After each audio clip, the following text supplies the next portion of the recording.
আন্দোলন করে করে বিএনপি গত 17 বছর এই জায়গায় এসেছে। কাজেই আন্দোলনের ভুল ব্যাখ্যা দিয়ে মানুষকে বিভ্রান্ত করে কোনো লাভ হবে না। আগামী দিনে কোন আন্দোলন হলে, সংগ্রাম হলে বাংলাদেশের মানুষের পক্ষে হবে।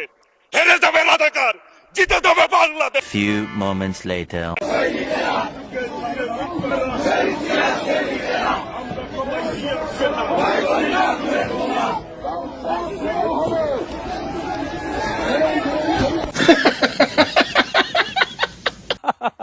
এটাই বাস্তব। I love you.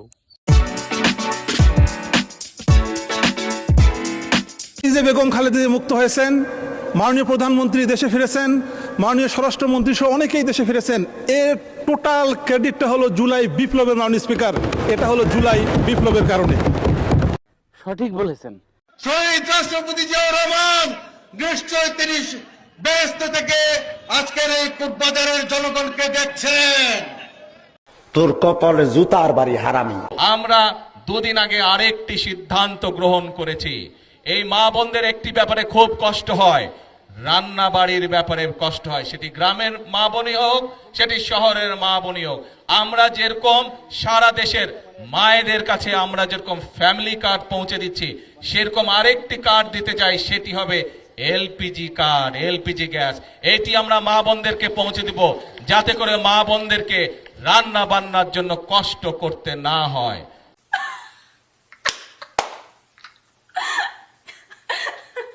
একটা জিনিস চিন্তা করলাম, বড়শির আগায় যে খাবারটুকু দেয়া হচ্ছে, এটি শুধুমাত্র খাবার নয়, এর নাম হচ্ছে ফ্যামিলি কার্ড।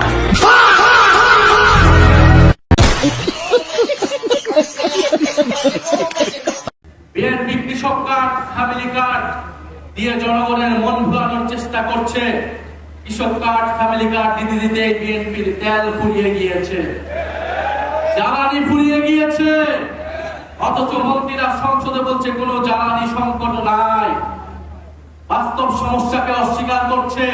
ঠিক বলেছো। আমার মত, এটা আমার মত, যে এই যে কার্ড, কৃষক কার্ড বলেন, হেলথ কার্ড, এগুলোতে ক্ষয়রাতি অর্থনীতি তৈরি করবে। দ্যাট মিনস ক্ষয়রাতি মানসিকতা তৈরি করবে। আপনি এগুলো না করে বরং টেকসই তাদের অর্থনৈতিক অবস্থা উন্নতি করার জন্য তাদেরকে কর্ম সংস্থানের ব্যবস্থা কি করা যায় সেগুলো যদি আমরা চিন্তা করতে পারতাম, কৃষক কম মূল্যে সার দেওয়ার ব্যবস্থা করতে পারতাম, ওগুলো আরো বেশি ইফেক্টিভ হতো। মাসে 2000-2500 টাকা দিয়ে একটা ফ্যামিলির খুব বেশি কিছু হবে না। চাঁদাবাজি কমিয়ে নিত্য প্রয়োজনীয় জিনিসের দাম যদি আপনি কমিয়ে দিতে পারেন, তাহলে প্রতিটা ফ্যামিলি মাসে 1 থেকে 2000 টাকা এমনিতে সেভ করতে পারবে। তাহলে বাজারে কত কত যে মধ্যবিত্তের অনেক উপকার হবে। এবং এই ক্ষয়রাতি এই মুহূর্তে দরকার ছিল না। আমি বলি যে আপনি যদি প্রায়োরিটি বেসিসে কাজ করেন, এই মুহূর্তে খুব একটা দরকার নেই এবং এটা খুব বেশি একটা উপকারে আসবে না। এটা একটা সুন্দর প্রশ্ন আপনার, আসলে খুব টেকনিক্যাল প্রশ্ন।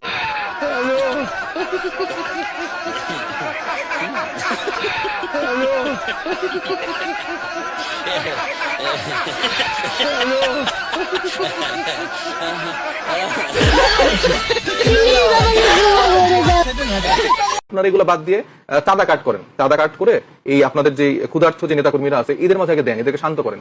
বাংলাদেশের মানুষ টায়ার্ড, ক্লান্ত। শেখ হাসিনা, আওয়ামী লীগের এইরকম দুঃশাসনের পরে মানুষ একটু শান্তি চাইছিল, মানুষ ভাবছিল যে বিএনপি এসে তাদেরকে সে শান্তিটা দিবে। আমি ডেমরা থানা সহ সাধারণ সম্পাদক, আমরা কার্ড পাইছি। আমি নিলাম, আমি হচ্ছে গিয়ে গুলশান থানা কেন্দ্রীয় কমিটির নেতা।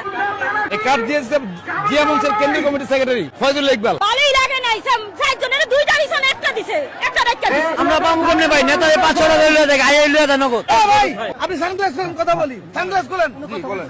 কর্মী আছে, কর্মীরা কার্ডগুলো নিয়ে বিলায়। গরাড়া প্রতিবন্ধী জামাই আমার, কানা মানুষ দেয় না। আমি কাটা ওদের কাছে, অনেকজনের কাছে বলছি যে ওই যে বড় ভাইদের কাছে বলছি আমার দেয় নাই। 8টা জায়গা বয়ে রয়েছে সিরিয়ালে মানুষ, এখন মনে করে কইতেছে ভালোই লাগে নাই, 6 জনের 2টা দিছে, একটা দিছে, একটা রাখা দিছে।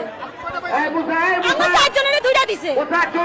হ্যাঁ, 2টা কার্ড তো, একটা রাখা দিছে, একটা দিছে। আমরা বামু কমনে ভাই নেতারে 500 টাকা লইয়া দেখ, আইয়া লইয়া দেন নগদ। 4-5 টাকা লইয়া দেন, আমরা পাই না। আমরা কাজ করতে ড্রাইভার আওয়াজ আইছি, আইছি যায় 500 টাকা নেতা লইয়া দেগা। এটা কি হয় কোন? আমরা গরিব মানুষ সকাল থেকে খারাই, গরিব মানুষ 500 টাকা লইয়া দেয়, এটা তো কোনো আইন হয় না। আইলে 500 লইয়া দেয়, মাথায় লইয়া দেগা। এইটা কি কোনো কথা? এটাই বাস্তব। 500 হোক 1000 হোক 2000 হোক দিলে আপনার একটা কার্ড হয়ে যাবে। আমি যতদিন বাসে আছি আমি এই কার্ড করতে পারবো না, কেননা আমি কাউকে টাকা 2 টাকা দিবও না আর হলো নিবও না। সরকারের যদি দেওয়া হয় আমার বাড়িতে পাঠাই দেবে।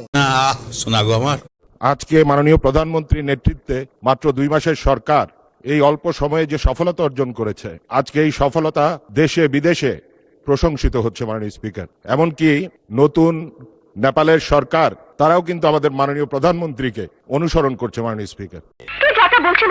কি বলবো, যাই হোক, আগামীতে যেন পুরোপুরি তাদেরকে নির্মূল করা যায় রাজনৈতিক ভাবে, সেইভাবে আমাদেরকে কাজ করতে হবে। আমরা দাঁড়িয়ে দাঁড়িয়ে ললিপপ খাবো।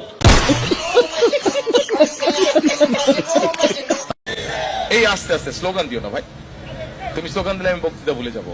আমরা যদি আজকে যদি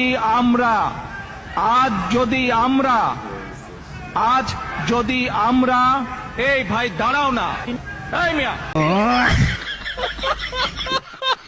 অবদানের জন্য এই সম্মাননা দেওয়া হচ্ছে।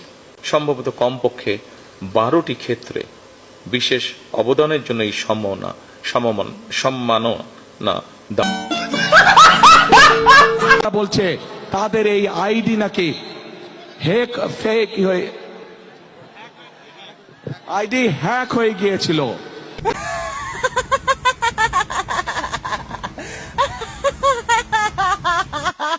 এক ডাকা তালাই দিয়ে আমরা চোর নিয়ে আসি। আওয়ামী লীগ আর বিএনপির ভিতরে কোনো পার্থক্য নাই, পরিবর্তন চাই। জনমতের যে রায়, সেই রায়ের প্রতিফলন যেহেতু হয় নাই, তাহলে আমরা বুঝতেই পারছি সাধারণ জনগণ কিভাবে এই সরকার কার গ্রহণ করবে। তারা জনগণের সাথে মুনাফিকি করলো। ডক্টর মোহাম্মদ মাহবুবুর রব্বানী কুতুবে সুবানি, মুফতি মোহাম্মদ তারেক রহমান পিছনে লাগিয়েছে লা ইলাহা ইল্লাল্লাহ। উনি জানে যে লা ইলাহা ইল্লাল্লাহ মানে চুরি করে না। আমরা চাচ্ছি গণভোটের আদেশ বাস্তবায়ন হোক। আওয়ামী লীগের মতন আচরণ করতেছে তারেক জিয়া এর আশেপাশে যেগুলো আছে সেগুলো সবই ভারতের দালাল।